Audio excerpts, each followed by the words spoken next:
3 golu vurdular. Zərbə və gol!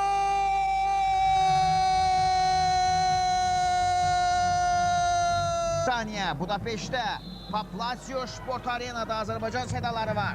Kapıyorduk zərbə və gol!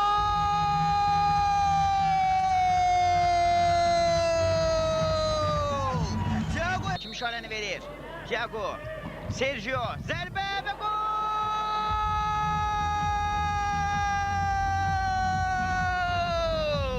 Azerbaycan zərbə və gol və 1-1. Hakim işarəni verir. Zərbə və gol 5-5.